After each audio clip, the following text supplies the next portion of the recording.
اعوذ باللہ من الشیطان الرجیم بسم اللہ الرحمن الرحیم۔ عزیزان من، آج نومبر 1982 کی 26 تاریخ ہے اور درس قرآن کریم کا آغاز سورہ النجم کی آیت 40 سے ہوگا۔ 53/40۔ آپ کو یاد ہوگا کہ سابقہ درس میں نے عرض کیا تھا کہ قرآن کریم نے چار لفظوں کی 2 آیتوں میں اپنے معاشی اور سیاسی اور معاشرتی نظام کی بنیادیں اس اعجاز کے ساتھ رکھ دی ہیں کہ وہ قیامت تک کے لیے نوع انسانی کے لیے غیر متبدل اصولوں کا کام دیتی ہیں۔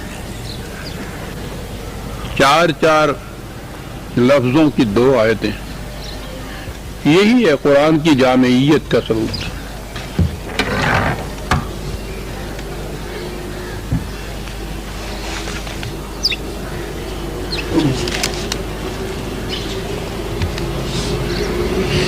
وہ اصول یہ ہے کہ لیس للانسان الا ما سعی، معاوضہ محنت کا ہے، سرمایہ کا نہیں ہے۔ معاشی نظام کی بنیاد، جو محنت نہیں کرتا اس کا کوئی حق نہیں، دوسروں کی محنت کو لے جائے۔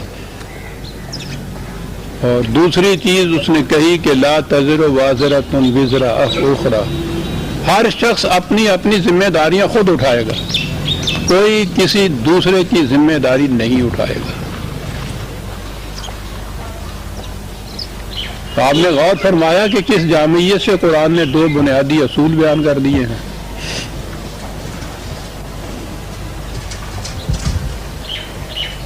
میں نے یہ عرض کیا تھا کہ قرآن کریم صدر اول کے بعد مسلمانوں کے پاس، امت کے پاس محفوظ تھا، یہ آیتیں اس میں موجود تھیں۔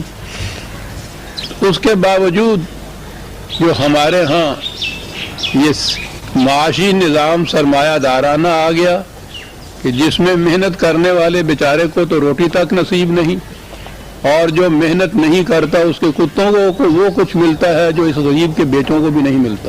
وہ سب ذمہ داریاں دوسروں کے سر پہ ڈالی جاتی تھی، یعنی پورا نظام آپ کا جتنا تھا وہ ان اصولوں کے خلاف تھا۔ میں نے عرض کیا تھا کہ یہ سوال پیدا ہوتا ہے کہ یہ قرآن کی آیتیں موجود تھیں، قرآن محفوظ تھا، اور قرآن تو مسلسل امت کے پاس چلا آ رہا ہے، ہر گھر میں قرآن موجود چلا آ رہا ہے، تو پھر ہوا کیا یہ؟ میں نے عرض کیا کہ بس ایک ذرا سی ٹیکنیک انہوں نے اختیار کی اور اس سے سارا ہی یہ قرآن کا نظام الٹ کر رکھ دیا۔ کہا یہ کہ یہ جو قرآن نے کہا ہے نا، یہ قیامت کی بات ہے، وہاں ایسا نہیں ہوگا، یہاں کی بات نہیں ہے۔ یہاں محنت کرنے والے کو کچھ نہیں ملے گا، جو کچھ محنت نہیں کرتا وہ سب کچھ اس کا استحصال سے، سلب و نہب سے چھین کر لے جائے گا۔ یہاں ذمہ داری کسی کی ہوگی، لاد دی جائے گی کسی اور کے اوپر، یہاں تو یہ نظام چلے گا۔ تو یہ جو نظام قرآن نے کہا ہے نا، یہ در حقیقت قیامت کی بات ہے۔ تو میں نے ایک حصہ اس کا تو پچھلی دفعہ ہی سامنے آ گیا تھا، جو میں نے عرض کیا تھا کہ یہ قیامت کی بات تو ہے وہاں، اس لیے کہ وہاں صرف خدا کا قانون چلتا ہے، لیکن اس نے یہ کہا ہے کہ تمہاری دنیا میں بھی جہاں خدا کے قانون کے مطابق معاشرہ اور نظام قائم ہوگا، وہاں بھی یہی کیفیت ہوگی۔ وہ قیامت کی خصوصیت کیا ہے جو یہ کہتے ہیں کہ وہاں تو یہ ہوگا، وہاں یہ کیسے ہوگا؟ وَالْأَمْرُ يَوْمَئِذٍ لِلَّهِ، کہ وہاں حکم صرف خدا کا چلے گا، اور یہاں اس نے یہ کہہ دیا کہ اپنے معاشرے میں خدا کا حکم صرف چلاؤ۔ تو جب معاشرے میں خدا کا حکم یہاں چلے گا، وہی بات خصوصیت جو قیامت کی بتائی گئی ہے، تو جو کچھ قیامت کے متعلق کہا ہے کہ وہاں اس طرح سے عدل ہوگا، اس طرح سے محنت کا حاصل ملے گا، یہ چیزیں وہاں ہوں گی، تو اس نظام میں وہی کچھ ملنا شروع ہو جائے گا۔ تو دونوں تو قیامت اور یہاں کا یہ نظام ایک یکساں ہو گئے۔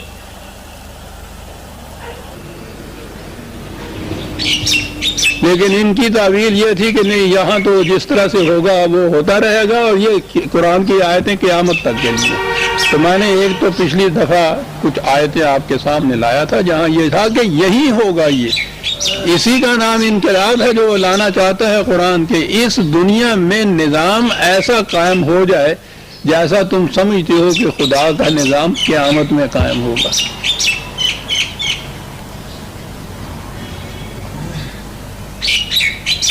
یہی چیز تھی. اقبال نے کہا کہ سخن ز نامہ و میزان دراز تر گفتی, قیامت کے میزان اور عدل اور نامے کا تو بہت لمبی چوڑی باعث سے کہا کہ باتیں تم نے کی. ہزار حیف نہ بینی قیامت موجود, اور یہاں کی قیامت تجھے نظر نہیں آتی, وہاں کی قیامت کی باتیں کرتا ہے تو.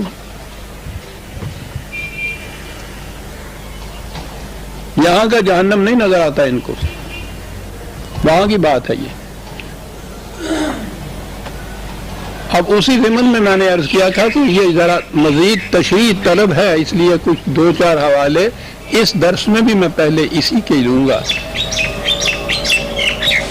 کہ یہ اسی دنیا میں یہ کچھ ہوگا بشرطے کہ خدا کا جو نظام ہے اس کا جو حکم ہے وہ کاج فرما ہو اس دنیا کے اندر, تو پھر یہی کچھ ہوگا. سورہ الانعام 6/163 ٹھیک ہے. وَلَا تَقْسِبُ كُلُّ نَفْسٍ إِلَّا عَلَيْهَا, یہ ہے وہ نظام جو خدا کے احکام کے مطابق جب نظام قائم ہو تو یہ اس کے اندر ہوگا. اور یہ ہونا چاہیے کہ ہر شخص اپنے اعمال کا آپ ذمہ دار ہے. اچھے ہیں تو بھی اس کو اچھے نتیجہ ملنا چاہیے, غلط ہیں اسی کو یہ ملنا چاہیے.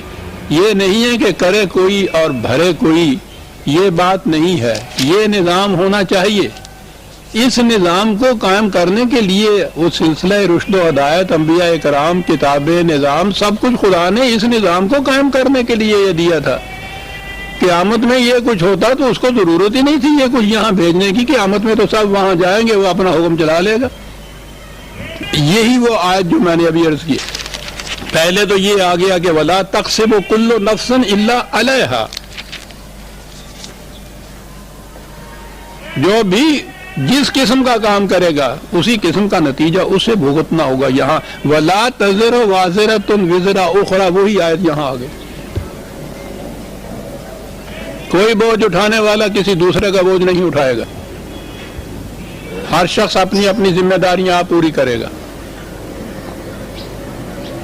اور اس کے بعد اس دنیا کے بعد کی صورت ہے ثم الی ربکم مرجعکم فینبئکم بما کنتم تختلفون. پھر جو تم جن باتوں میں اختلاف کرتے ہو نا, خدا کی طرف رجوع کیا جائے گا, اس کے احکام نافذ کیے جائیں گے تو وہ سب چیزیں سامنے آ جائیں گی. اس کے ساتھ ہی وَهُوَ الَّذِي جَعَلَكُمْ خَلَائِفَ الْأَرْضِ وَرَفَعَ بَعْضَكُمْ فَوْقَ بَعْضٍ دَرَجَاتٍ لِيَبْلُوَكُمْ فِي مَا آتَاكُمْ. یہاں ہی ہے کہ اس دنیا میں بھی تمہیں تمکن عطا کیا جائے گا, اس دنیا میں حکومت بھی عطا کی جائے گی, تاکہ یہ دیکھا جائے کہ تم کیا کرتے ہو. اس میں اختیارات دیے جائیں گے. ان ربک سریع العقاب, وہ پیچھا کرنے میں بڑی جلدی کرتا ہے, دیر نہیں لگاتا. وہ انسان کے ہر عمل کا نتیجہ تو ساتھ کے ساتھ مرتب ہونا شروع ہو جاتا ہے. یہ الگ بات ہے کہ اس کے قانون مکافات عمل کی روح سے وہ نتیجہ محسوس شکل میں کب ظاہر ہو کر سامنے آتا ہے, اس کے لیے ایک وقت لگتا ہے.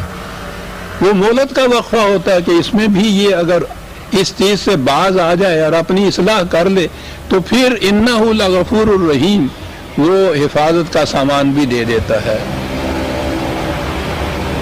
لیکن وہ تو سریع الحساب ہے, ساتھ کے ساتھ عمل کا نتیجہ مرتب ہونا شروع ہو جاتا ہے انسان کے اوپر.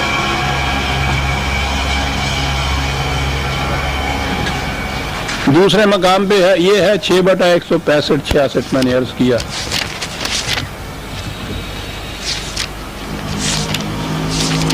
سورہ بنی اسرائیل 17/15.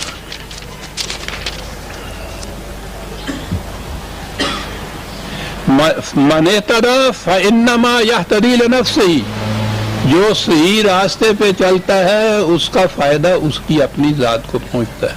تو یہ تو یہاں ہی چلنے کی بات ہے نا، ہدایت تو اس دنیا کے لیے ہے. وَمَنْ ضَلَّ فَإِنَّمَا يَضِلُّ عَلَيْهَا، اور جو غلط راستہ اختیار کرتا ہے اس کا خمیازہ بھی اسی کو خود بھگتنا ہوتا ہے. یہ نہیں ہوتا کہ صحیح راستے پہ چلے تو وہ غلط منزل پہ پہنچ جائے، اور غلط راستے پہ چلے اور صحیح منزل پہ پہنچ جائے. جس قسم کا راستہ اختیار کیا ہے اسی قسم کی اس کی منزل اور آخری اٹھانا جہاں پہنچے گا. اور اس کے بعد ہے وَلَا تَزِرُ وَازِرَةٌ وِزْرَ أُخْرَىٰ، وہی آج یہاں آگی لا تزر وازرۃ.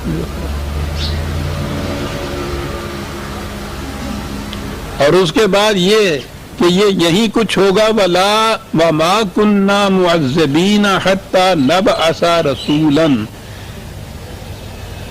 یہ قوموں کے اوپر جو تباہی آتی ہے، پہلے ہم اس قوم میں رسول بھیجتے ہیں جو آگاہ کرتا ہے انہیں کہ غلط راستہ یہ ہے، صحیح راستہ یہ ہے، اس پہ چلو گے تو یہ ہوگا، اس پہ گامزن ہوگے تو یہ ہوگا. یہ وارننگ اس قوم کو دے دی جاتی ہے، اور اس کے بعد پھر دیکھا جاتا ہے کہ وہ خود کون سا راستہ اختیار کرتی ہے، اس کے مطابق اس کا نتیجہ بھگتتی ہے. اور قرآن کریم نے تو تمام اقوام سابقہ کی داستانیں بیان کرنے کے بعد کہا کہ انہوں نے یہ کیا تو یوں تباہی آئی. تو اگر وہ تباہیاں قیامت میں ہی آنی ہیں، وہ تو یہاں مثالیں دیتا ہے ان اقوام کی جن کے اوپر تباہیاں آئیں ان کے غلط نظام کی وجہ سے. وہ انہیں بتاتا ہے کہ تم ان کی بستیوں کے کھنڈرات پہ سے دن رات گزرتے ہو، دیکھو تو صحیح ان اینٹوں کے اوپر کیا لکھا ہے ان قوموں کے متعلق. تو یہ تو یہاں کی باتیں ہیں ساری. 17/15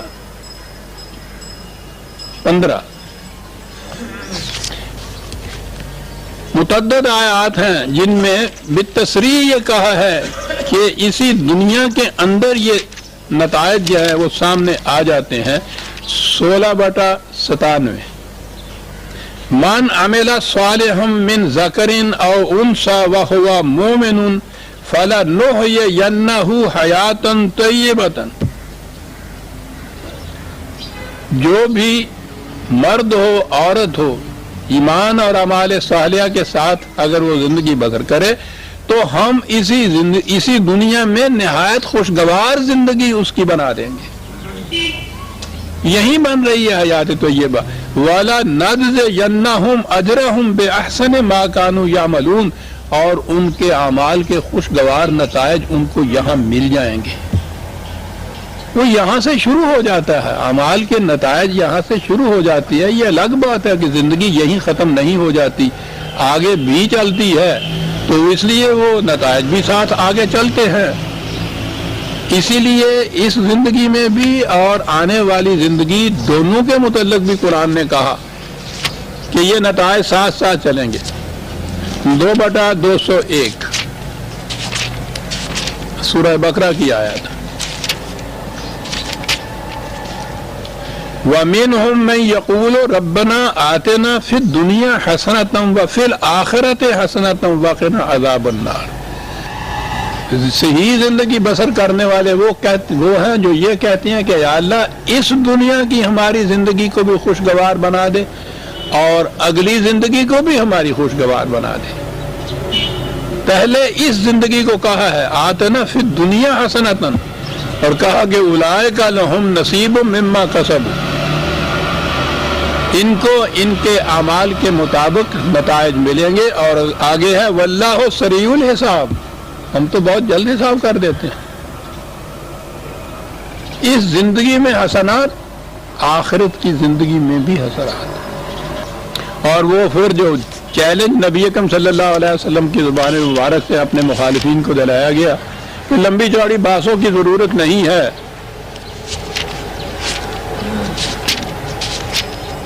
میں نے جو کچھ تم سے کہنا تھا کہہ دیا، جو سمجھانا تھا سمجھا دیا. اور اس کے بعد قل یا قوم اعملوا علی مکانتکم انی عامل.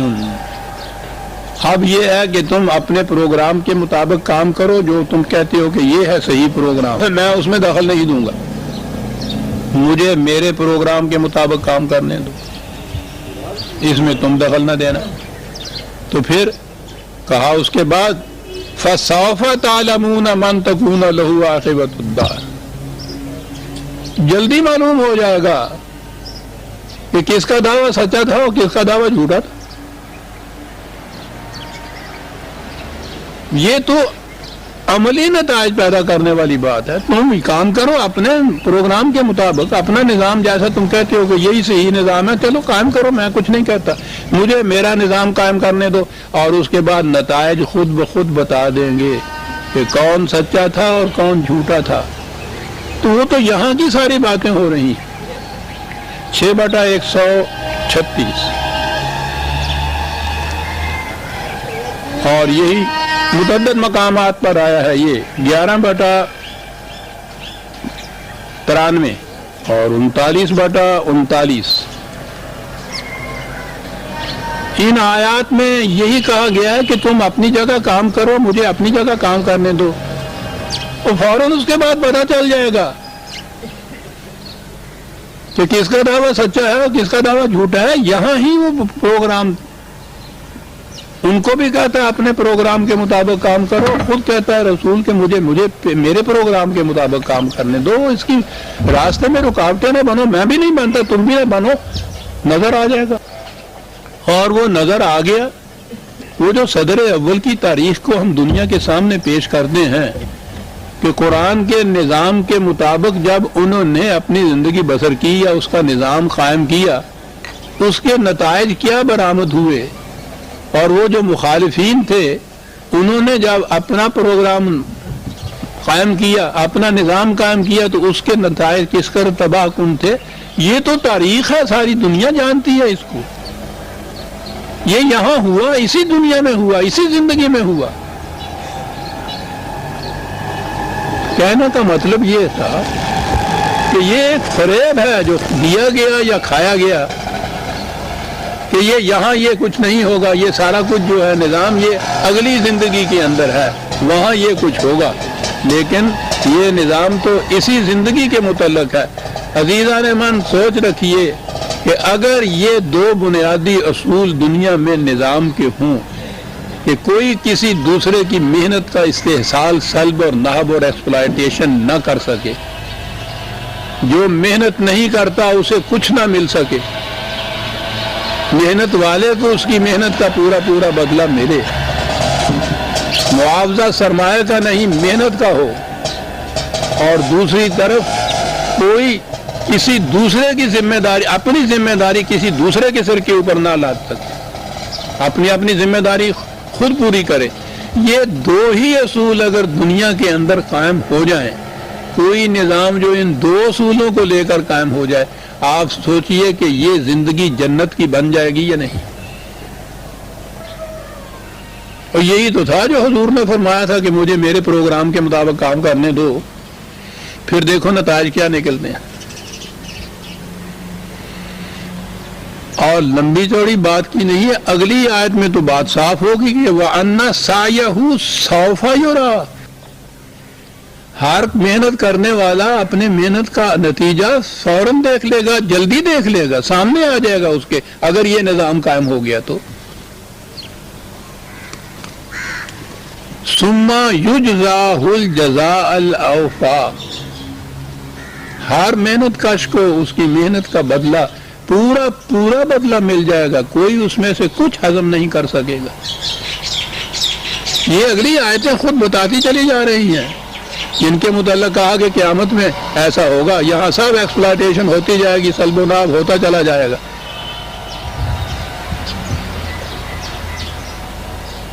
یہ کچھ کیسے ہوگا، کب ہوگا؟ وَأَنَّ إِلَىٰ رَبِّكَ الْمُنتَهَىٰ. جب انجام کار تمہارا نظام جو ہے وہ خدا کے قانون کے مطابق ہوگا. اس آیت سے بھی ہمارے ہاں یہ یہاں تصوف والے آ گئے.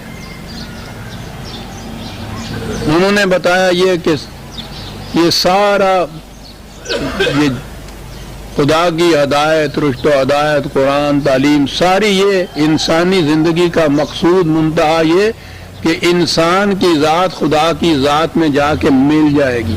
قصہ ختم.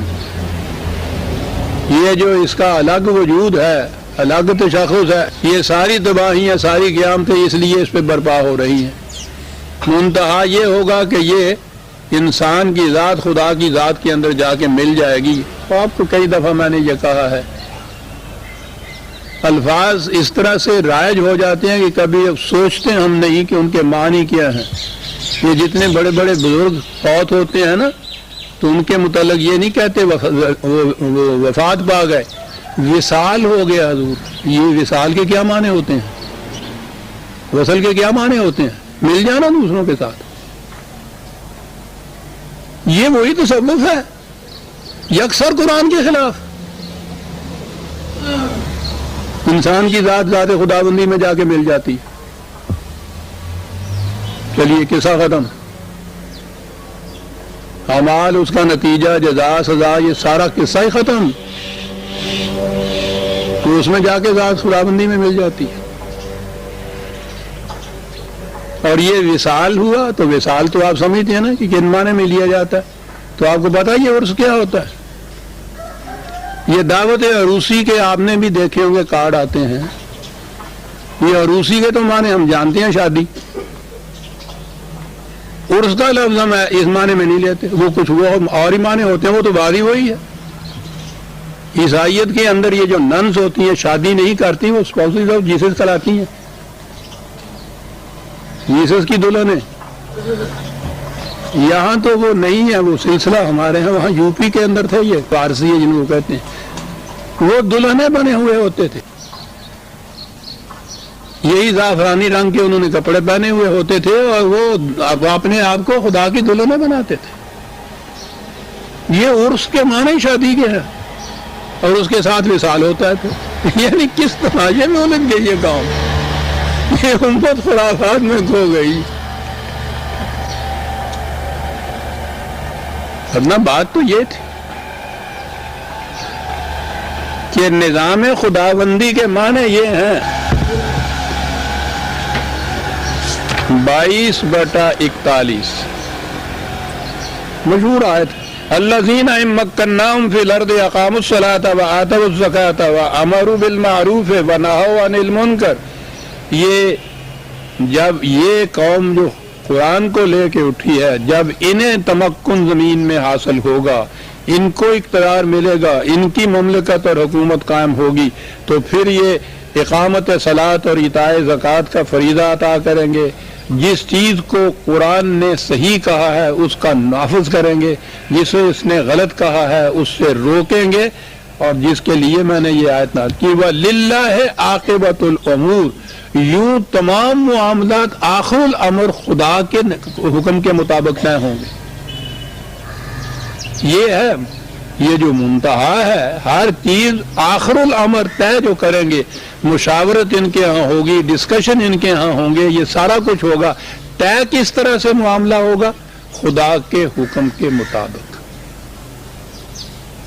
اور وہ جو آپ کو معلوم ہے کہ بار بار آتا ہے، وہ انا للہ و انا الیہ راجعون، وہ اب تو وہ آیت کا ٹکڑا ہی اس لیے ہو گیا کہ کسی کی موت کی خبر آئی اور آپ نے کہا انا للہ و انا الیہ راجعون۔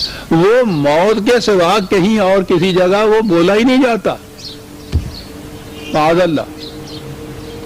اور وہ ایسی عظیم آیت ہے، اس کی تشریح کا تو پھر یہ موقع نہیں ہے، وہ آ چکی ہوئی آیتیں یہ پہلے بھی، لیکن آپ دیکھیے کہ وہ کس قدر زندگی بخش ہے وہ مقامات قرآن کریم میں جہاں یہ الفاظ وہ لے کے آیا ہے، اور ہم کس طرح سے وہ مرگ آفری ہم نے ان کو بنا دی۔ میں یوں ہی ترجمہ کرتا ہوا چلا جاؤں گا، وَلَنَبْلُوَنَّكُمْ بِشَيْءٍ مِّنَ الْخَوْفِ وَالْجُوعِ وَنَقْصٍ مِّنَ الْأَمْوَالِ وَالْأَنفُسِ وَالثَّمَرَاتِ، 2/155 سے یہ شروع ہوتا ہے کہ یہ جو تم نظام، اس کی دعوت، یہ انقلاب آفری دعوت لے کے اٹھے ہو، یہ پھولوں کی سیج نہیں ہے، بڑی سخت مخالفت ہوگی۔ انسان نہ اپنا اقتدار چھوڑتا ہے، نہ سرمایہ پرست اپنی دولت چھوڑنا چاہتا ہے، نہ مذہبی پیشوائیت اپنی مقدس تقدیس کو چھوڑنا چاہتا ہے، یہ سب مخالفت کریں گے۔ سخت مخالفت ہوگی، میدان جنگ تک میں جانا پڑے گا، جانیں دینی پڑیں گی، مال کا نقصان ہوگا، ثمرات کا نقصان ہوگا، لیکن وَبَشِّرِ الصَّابِرِينَ الَّذِينَ إِذَا أَصَابَتْهُمْ مُصِيبَةٌ، یہ رسول بشارت دے دے ان کو کہ ایسے مقامات میں جہاں انسانوں کے قدم لغزش میں آ جائیں، لڑکھڑا جائیں، ایسے مقام پہ بھی وہ نہایت استقامت سے جم کے کھڑے رہیں گے، اور اس کے بعد وہ کہیں گے یہ قالوا انا للہ و انا الیہ راجعون، مخالفین سے کہیں گے کہ جو کچھ تمہارا جی چاہے کر لو، ہم نے اپنے آپ کو وقف کر رکھا ہے خدا کے نظام کے لیے، ہمارا ہر قدم اس کی طرف اٹھے گا، ہم نہیں لوٹ کے پیچھے جائیں گے۔ کیا بات ہے اس اعلان کی! اس قدر صبر آزما مراحل آئیں گے ان کے کہ جانے تک دینی پڑیں گی، مقابلے میں وہ کھڑے ہوں گے، وہ کہیں گے کہ چھوڑ دو اپنے اس دعوے کو، اس دعوت کو، ہٹ جاؤ اس سے، دوسری طرف کو کہا کہ بشارت دے دو یا رسول ان کو کہ ایسے جہاں کا مراحل میں بھی ان کے پاؤں میں ذرا لغزش نہیں آئے گی، اور وہ انہیں للکار کے کہہ دیں گے کہ تمہیں معلوم نہیں ہے کہ ہم نے تو اپنا سب کچھ بیچ دیا ہوا ہے اس کے ہاتھ میں، ہمارا تو اپنا کچھ ہے ہی نہیں ہے، ہم تو اس کے ہو چکے ہوئے۔ اس لیے جتنی مصیبتیں آتی ہیں، جتنی تم مخالفتیں کرتے ہو، آنے دیجئے، ہمارا انا الیہ راجعون، ہم چلے اس کی طرف، جا رہے ہیں اس کی طرف، ہمارا قدم دوسری طرف نہیں جائے گا۔ وہاں آیا ہوا ہے یہ، اور یہاں جو ہی کسی نے انا للہ کہا، اگلے نے کہا کہ وہ خیر ہے، نہ جی خیر سے ہندی نہیں جدو انا للہ کیا جائے، انا للہ و انا الیہ راجعون، ہم کیا جانے عزیزان من، ہم تو قبرستانوں کے اندر لیٹے ہوئے ہیں کہ یہ حیات بخش پروگرام کیا تھا، ہم اس کے ہو گئے، ہم اس کے ہیں، ہمارا پوچھنا کیا، ہمارا ہر قدم اس کی طرف اٹھ کے جائے گا، تم روک نہیں سکتے ہمیں۔ کیا بات تھی ان مجاہدین کی! انا الی ربک المنتہا، ہماری انتہا، ہماری منزل، ہمارا نصب العین مقصود خدا کا نظام ہے، اس کی ربوبیت ہے ہمارا نظام، منتہا زندگی ہمارا یہ ہے۔ منتہا زندگی تو ہم کہتے ہیں، لیکن ان مقامات میں جب آتے ہیں تو ہم کہتے ہیں نہیں، وہاں ہم اس کی ذات میں جا کے ذات مل جائے گی، چلیے قصہ ختم ہو جائے گا جہاں۔ یعنی یہ سارا کچھ جو کچھ چکر ہے اتنا لمبا چڑھا دیا اس لیے کہ الگ کیا کہ خدا کی ذات سے انسان کی ذات الگ ہوئی، یہ سارا ہندوؤں کا ویدانت ہے۔ وہاں سے آگے مادے کی دلدل میں پھنس گئے، اب یہاں سے نکلنے کے لیے اتنی جان کا مشقتیں کرنی پڑیں گی۔ وہ کہتے تھے کہ یہ 32 کروڑ جیون لگائیں گے، ان میں سے بھگتتے چلے جائیں گے، انہوں نے کہا کہ یہاں اتنی مشقتیں اٹھانی پڑیں گی، اور یہ حضرات جو ہے مقربین ہوتے ہیں، صاحب بلند والوں سے بھی اونچا درجہ ان کو۔ الی ربک المنتہا، کیا خوبصورت ہے اگلی آیت، وَأَنَّهُ هُوَ أَضْحَكَ وَأَبْكَىٰ۔ یاد رکھو زندگی میں وہ زندگی بھی ہے جس میں انسان مسرتوں کے جھولے جھلاتا ہوا، خوشیوں کے راگ گاتا ہوا، ہنستا کھیلتا ہوا آگے جاتا ہے، اور وہ بھی ہے کہ جس میں انسان خود اپنی حالت پہ خون کے آنسو بہاتا ہوا قبرستان میں جاتا ہے، کہتا ہے یہ ہنسانا بھی اس کے قانون کے مطابق ہے، یہ رلانا بھی اس کے قانون کے مطابق ہے۔ اپنے لیے خود سوچ لو کون سی زندگی چاہتے ہو۔ کیا الفاظ ہیں! یہ حقیقی ہنسی بھی جو دل کی گہرائیوں سے مسرتوں کے ساتھ ابھرے گی، وہ بھی اس کے قانون کے مطابق زندگی بسر کرنے سے، جو خون کے آنسو ہوتا ہے انسان، وہ اسی کے قانون کی خلاف ورزی کرنے سے کچھ ہوتا ہے، ایسے نہیں ہوتا۔ زندگی کے دونوں گوشے میں لے آیا، ہنسی کے ساتھ رونا، اور آگے ایک قدم بڑھا کہ نہیں اتنے سے تم نہیں سمجھے ہو، وَأَنَّهُ هُوَ أَمَاتَ وَأَحْيَا، زندگی بھی اس کے قانون کے مطابق ملتی ہے، موت بھی اس کے قانون کے مطابق آتی ہے۔ یہ تبھی زندگی اور تبھی موت ہی نہیں، بلکہ یہ قوموں کی زندگی اور قوموں کی موت، قرآن نے اس کے لیے قوانین دے دیے ہوئے، قوموں کے عروج و زوال، موت و حیات، اس کو کہا یہ ہے موت و حیات، اور مردہ قوم میں تو ہمارے ہاں یہ الفاظ استعمال ہوتے ہیں، زندہ قوم میں، مردہ قوم میں، حالانکہ طبی طور پر ڈاکٹری نقطہ نگاہ سے تو دونوں ہی زندہ ہوتی ہیں، جب تک سانس آتا ہے وہ زندہ ہوتا ہے۔ تو یہ زندہ قومیں اور مردہ قومیں کیا ہوتی ہیں؟ قرآن کی اصطلاح ہے یہ۔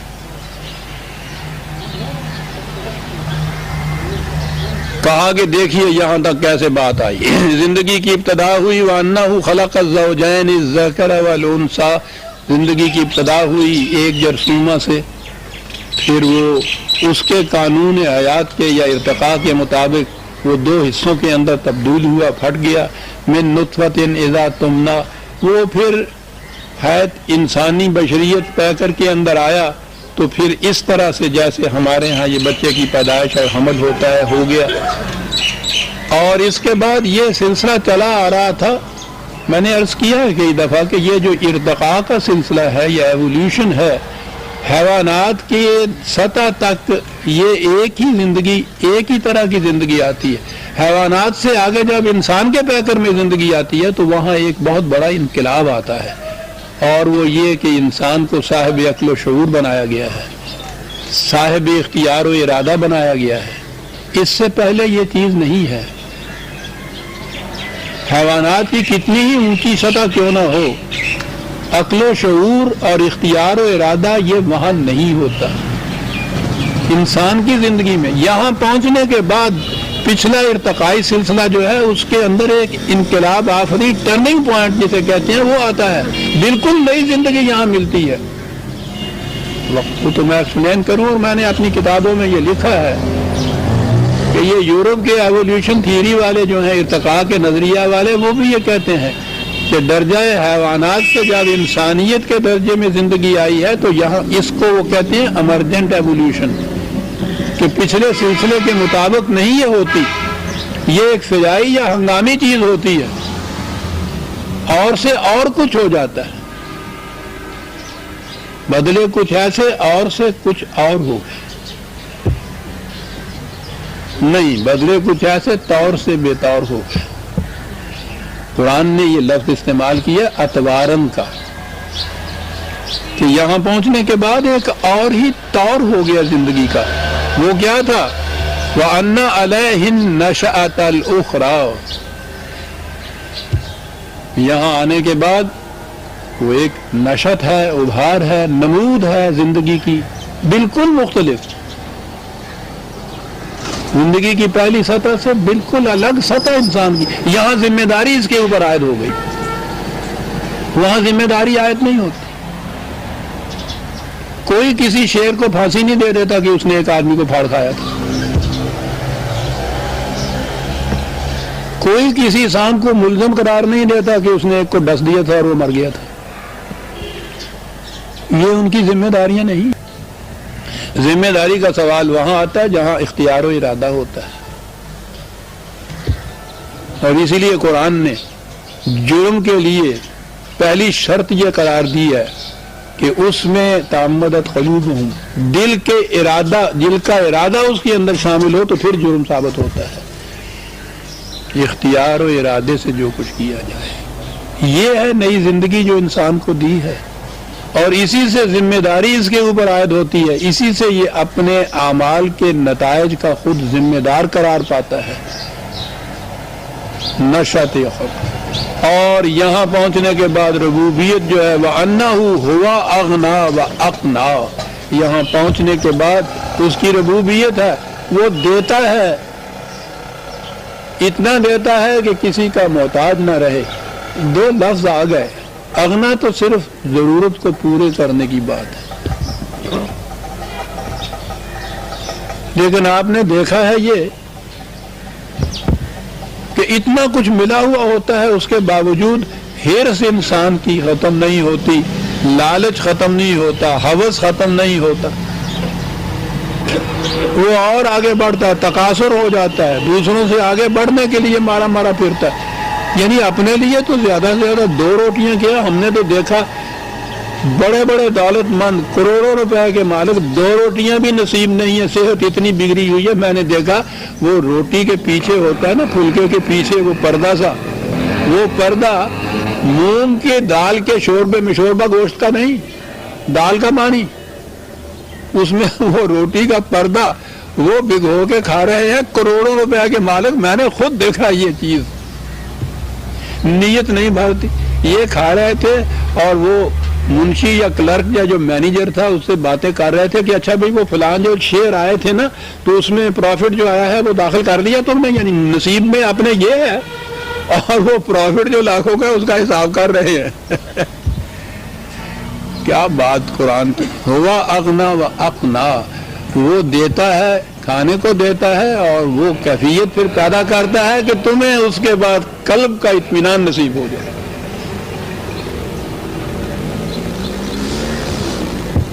ورنہ صرف کھانے کو ملنے کے لیے تو میں نے کہا ہے نا کہ وہ پھر اگلی بات نہیں نصیب ہوتی.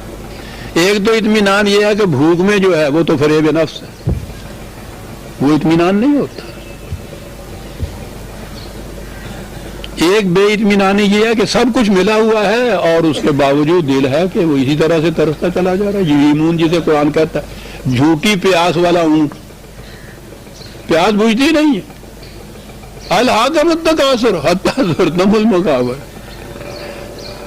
دوسرے سے آگے بڑھنے کا ہوس، لالچ، ہرس لیے چلی جا رہی ہے، اسے بھاگے چلا جا رہا ہے. کہاں تک؟ کہا تھا وقت قبر میں نہیں جا کرتا تھا. وہاں اقنا نہیں آتی بات. دو چیزیں ربوبیت میں یہ چیز ہے کہ ضرورت کے مطابق ملے، اس کے لیے پریشان نہ ہونا پڑے، اور یہ مل جانے کے بعد پھر ہوس اور ہرس نہ ہو. کیا ہے نظام یہ؟ باتیں ہم کرتے رہتے ہیں. اور یہ سارا کیسے ہوا؟ وَأَنَّهُ هُوَ رَبُّ الشِّعْرَىٰ. یہ ٹھیک ہے، یہ ایک بت بھی تھا ان کے ہاں، عربوں کے ہاں. یہ جو ستارہ ہے، ایک شعرا ستارہ ہے، ستارہ پرست قومیں بھی ہوئی ہیں جو ستاروں کو اپنے دیوتا دیویاں مانتے ہیں. یہ ہندوستان والے بھی مانتے ہیں اس طرح سے، چاند کو بھی اور سورج کو بھی اور ستاروں کو بھی. وہاں بھی یہ قومیں تھیں سابعین وغیرہ، وہ ستارہ پرست بھی تھی. ان کے ہاں ایک ستارے کی پرست ہوتی تھی، شعرا اس کو کہتے تھے، شاید زہرا ہو وہ. لیکن یہاں تو یہ اور چیز ہے عربی زبان کے اعتبار سے، اور وہ بڑی اہم چیز. کہا یہ جو نئی زندگی انسان کو ملی ہے، ہم نے کہا ہے پہلی زندگی سے الگ، اس میں یہ سب کچھ ہوا.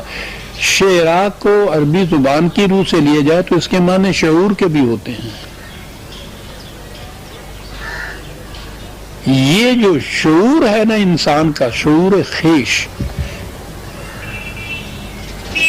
سیلف کانشسنس، یہ انسان کی خصوصیت ہے کہ اسے یہ چیز عطا کر دی. اور رب الشعرا، اس کی ربوبیت ہوتی ہے، نشو و نما ہوتی ہے. صلاحیت تو انسان کے اندر دی جاتی ہے، اس کی اس صلاحیت کی نشو و نما ہوتی ہے پھر شعور کی انسان کے. وہ جسے خود ہی کہا کہ اقبال پکارتا چلا گیا، اپنی ذات کا شعور، میں کا شعور، میں کیا ہوں. یہ چیز انسان کے لیے. کہا اب یہ بات جو تمہارے ذہن میں آئی تھی کہ یہ سارا کچھ قیامت تک کے لیے ہے، یہاں اس زندگی میں نہیں ہے. کہا اس زندگی میں ہونے کی دلیلیں چاہتے ہو، ثبوت چاہتے ہو. اقوام سابقہ، ابھی میں نے عرض کیا نا کہ قرآن نے اقوام سابقہ کی داستانیں بیان کی ہیں اور کہا ہے کہ جاؤ اور جا کے دیکھو ان کی اجڑی ہوئی بستیوں کے کھنڈرات کی اینٹوں پہ لکھی ہوئی ان کی داستانیں پڑھو جا کر. تو اس زندگی کے بعد تھی نا. تو وہ یہاں تک آنے کے بعد اس نے کہا کہ یہ چیز کہ یہ یہی واقعہ ہوتا ہے. وَأَنَّهُ أَهْلَكَ عَادًا الْأُولَىٰ. قوم عاد کی داستان قرآن میں ہے، عاد اولا اور عاد ثانیہ.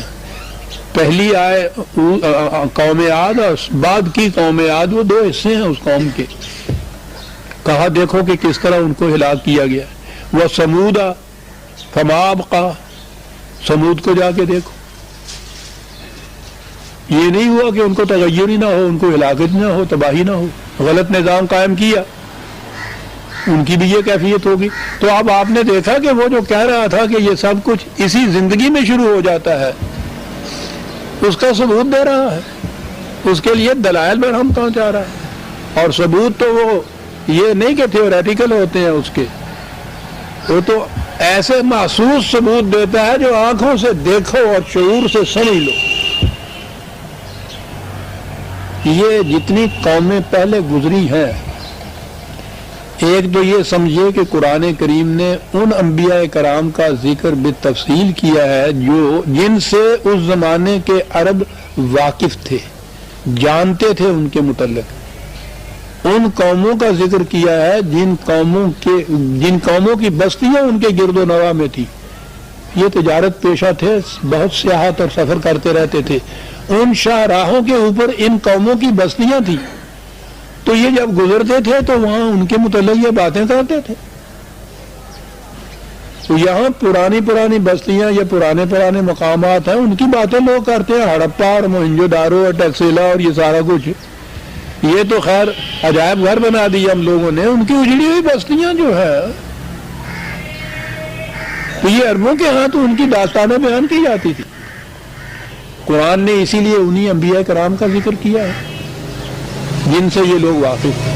تو جیسا کہ میں کہا کرتا ہوں، اگر ان سے کہا جاتا کہ صاحب کنفیوشس خدا کا پیغمبر آیا اور اس نے یہ کہا اور اس کی جو قوم تھی اس زمانے کی ہلاکت ہو گئی، تو عرب پوچھیں گے کہ صاحب یہ تھا کون، ہم تو جانتے ہی نہیں ہیں۔ وہ کہتے کہ نہیں صاحب یہی بنا دیا ہے، ہم نہیں جانتے، یعنی بات ہی یہ شروع ہو جاتی، ان کے دل پہ اس کا کوئی اثر ہی نہ پڑتا، اس تاریخی شہادت کا کوئی اثر ہی ان کے دل پہ نہ پڑتا۔ وہ تاریخی شواہد بیان کیے جن سے وہ واقف تھے، دن رات ان کی باتیں کرتے تھے، ان کی اجڑی ہوئی بستیوں کے کھنڈرات کے پاس سے گزرتے تھے۔ کہا تم دیکھتے نہیں، تمہیں اتنا ہی معلوم ہے کہ ہاں صاحب ایک آندھی چلی تھی یہ تباہ ہوئے، تمہیں یہ معلوم نہیں ہے کہ یہ اس لیے تباہ ہوئے کہ یہ محنت کشوں کی محنت کو سلب کر لیا کرتے تھے۔ با اتنا فرق،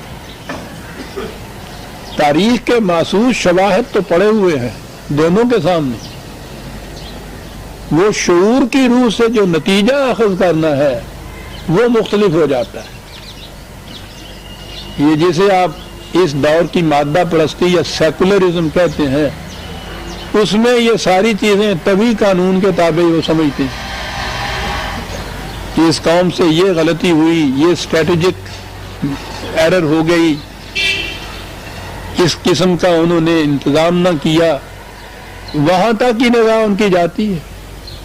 یہ کہ اخلاقی طور پر، انسانیت کے طور پر انہوں نے کیا کیا جرائم تھے جو مرتکب جن کے وہ ہوئے اور ان کے نتیجے میں یہ تباہی آئی، یہ چیز نہیں ان کی نگاہ میں آ رہی۔ یہی چیز تھی وہ نزول قرآن کے زمانے میں بھی، نگاہ اس سے آگے نہیں جاتی تھی۔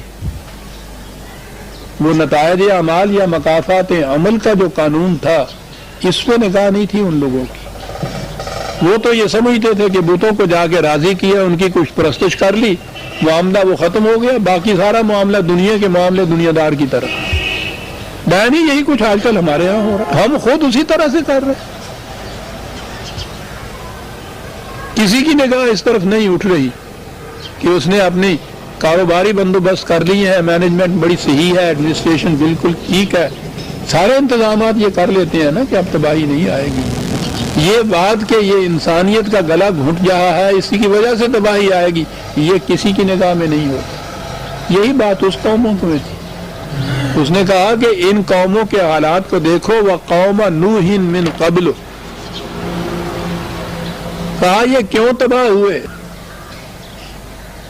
یہ کچھ انتظام کی خرابی نہیں تھی صرف، انہم کانوا ہم اظلم و اطغا، وہ اس لیے تھی کہ انہوں نے ظلم کیا اور قوانین خداوندی سے سرکشی برتی۔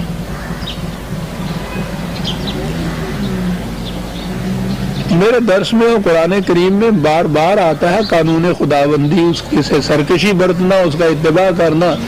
تو وہ قانون کا لفظ جب ہم بولتے ہیں تو وہ کچھ لیگلی بات آتی ہے، یہ کچھ ایسا قانون جیسا لا کا ہوتا ہے، یہ قانون کے بائیں طرف چلو، میں کچھ ذہنوں میں ایسا ہی آتا ہے یہ جو قوانین خداوندی جن کو کہا جاتا ہے نا، وہ اس سے بہت آگے۔ قانون یہ ہے نا کہ کسی دوسرے کی محنت کو سلب نہ کیا جائے، قانون خداوندی یہ کیا جائے گا تو تباہی آئے گی، اس کی خلاف ورزی کرنا ہوگا، قانون خداوندی سے سرکشی برتنا۔ قانون خداوندی یہ ہے کہ کسی انسان کی تذلیل نہ کی جائے، کسی کی تحقیر نہ کی جائے، کسی کو ذلیل نہ کیا جائے،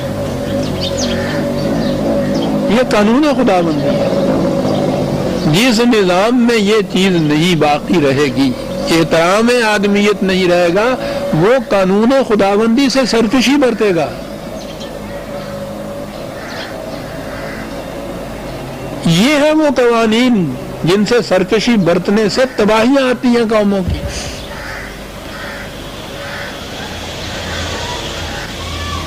کہا اس لیے وہ تباہ ہوئی کہ انہم کانوا ہم اظلم و اطغی، وہ ظلم کرتے تھے اور قوانین خداوندی سے سرکشی برتتے تھے۔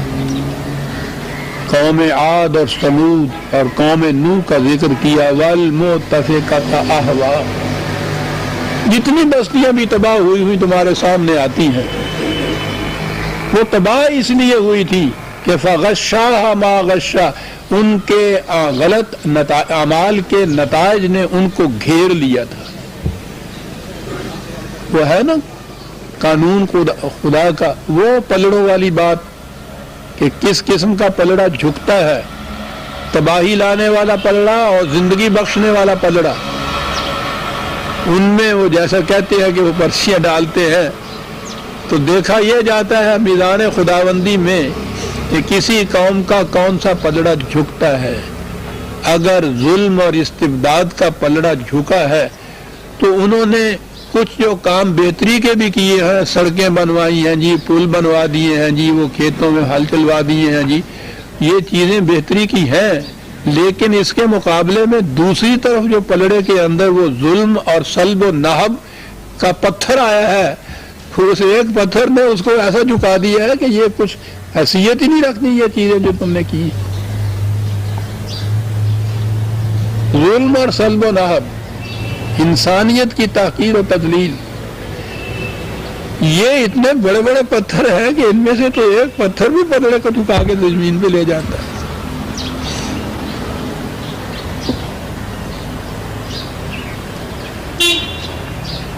تو یہ جو ہے فغشا، کہ اس کا نظام عدل خدا کا جو ہے وہ دیکھتا رہتا ہے کہ کہاں تک یہ آگے بڑھے ہیں، وارننگ دیتا رہتا ہے، باز آ جاؤ، اب بھی بچ جاؤ گے اگر تم نے تنبیہ حاصل کر لی تو، رک جاؤ، کہتا رہتا ہے ان سے۔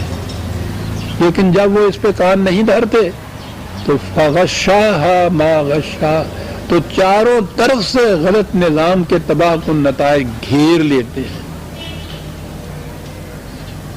تو کہا کہ تم چھوٹی چھوٹی سی باتیں آتی تھی تو جھگڑا کرتے تھے کہ نہیں یہ کچھ نہیں بگڑتا ہمارا، ہم نے پورا انتظام کر لیا ہوا ہے، کوئی بات نہیں ایسی۔ کہتا فبأي آلاء ربك تتمارون، یہ آلاء کے معنی پورے تو آئیں گے، آگے آتی ہے نا سورہ الرحمن، وہ جان ہر آیت کے بعد آتا ہے فبأي آلاء ربكما تكذبان۔ آلاء کے معنی نعمت ہی نہیں ہوتی، قوت کے معنی اس کے ہوتے ہیں۔ کہا کہ تم جھگڑتے تو بہت ہے کہ ہم نے بہت انتظام کر لیا ہوا ہے، ہمارا کوئی کچھ نہیں بگاڑ سکتا، ذرا دیکھو تو صحیح خدا کے قانون مکافات عمل کی قوت کو بھی ذرا دیکھو کس طرح تباہ ہوئی ہے بستی۔ ہم نے تو کبھی ہسٹری پہ غور ہی نہیں کیا عزیزان ایمان، قرآن بڑی اہمیت دیتا ہے۔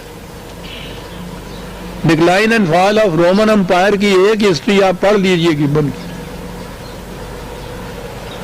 دیکھیے کہ وہ لوگ، ان کے ہسٹورین جو بیان کرتے ہیں وہ یہ کہتے ہیں کہ یہ بات نہیں تھی کہ کوئی انتظامی خرابی آ گئی تھی ان کے ہاں، ان کے ہاں یہ اخلاقی خرابی ہیں جن کو وہ اخلاقی کہتے ہیں۔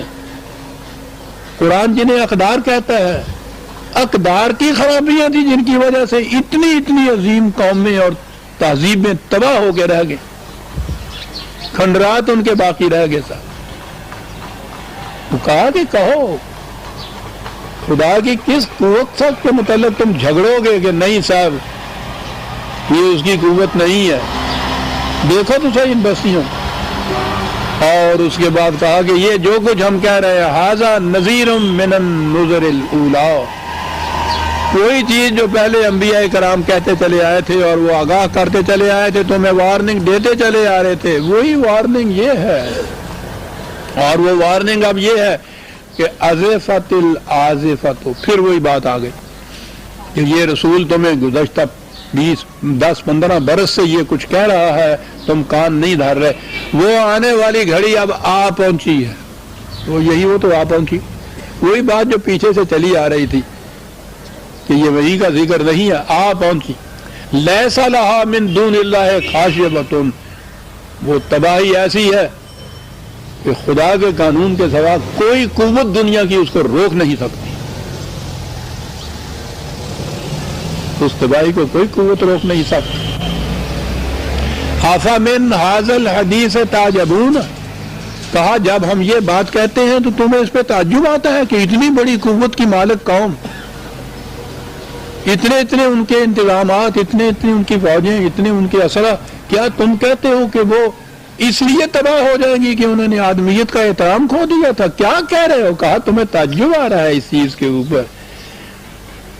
اور پھر وہی بات، کیا بات ہے، وَتَضْحَكُونَ وَلَا تَبْكُونَ، تم اس پہ ہنستے ہو جو کہا جاتا ہے، تم بختو روتے کیوں نہیں؟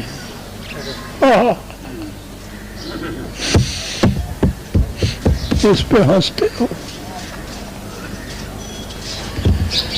کوئی شخص اپنی موت پہ بھی ہنستا ہے.